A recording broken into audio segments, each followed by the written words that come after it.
નમસ્કાર ખેડૂત મિત્રો, આજે આપણે એક એવા ખેડૂતની મુલાકાતે આવ્યા છીએ કે જેઓ 1 થી 1.5 વર્ષથી પ્રાકૃતિક ગાય આધારિત ખેતી કરે એવા મંજીભાઈના ફાર્મ ઉપર આપણે મંજીભાઈ જોડેથી જાણશું કે પ્રાકૃતિક ખેતીમાં શું કરે અને કેટલા એકર જમીન છે અને ખર્ચમાં કઈ રીતે ઘટાડો થઈ શકે।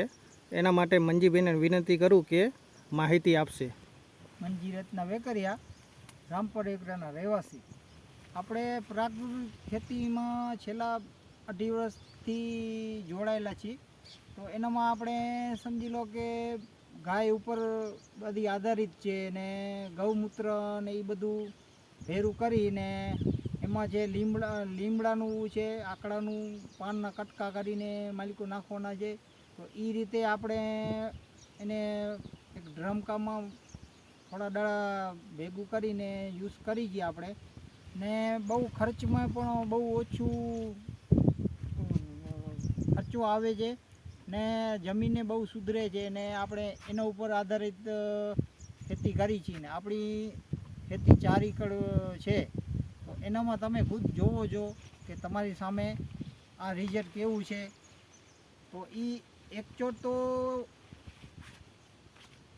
તો એ સમજી લો એક ધારું તો નહીં જ તમે કાઢી શકો, પણ સાથે સાથે થોડું ઓછું કરતા જશો। રાસાયણિક ખાતર છે કે રાસાયણિક દવાઓ છે તો એના ઉપરથી તમને ઘણો રાહત મળશે ખર્ચામાં ને તમારે નફામાં પણ સારું રહેશે એમ। ભલે, નમસ્કાર। મંજીભાઈ, તમારી જમીનમાં પ્રાકૃતિક ખેતી કરવાથી શું સુધારો આવ્યો? હવે એનામાં સમજી લો કે એક તો અણસિયા આ તે બધું એનું પ્રમાણ બહુ વધ્યો છે, ફૂગનો પ્રમાણ બહુ ઓછો થાય છે ને સમજી લો કે બીજો ખર્ચી આપણે ઘણો આમ ઓછો પડે છે ને એમાં જીવાકે પણ બહુ ઓછો આવે છે એમ। બીજું, તમને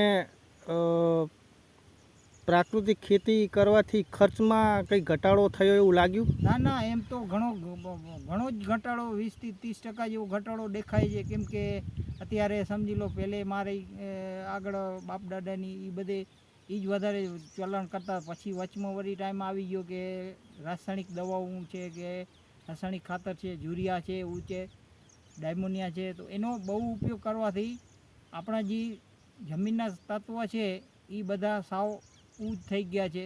વ્યસન જેવી એક વસ્તુ છે। તો આ ગાય આધારિત જે આપણે ઓર્ગોનિક જે થાય છે એના ઉપર વધારે ધ્યાન દેવું વાલા ખેડૂતો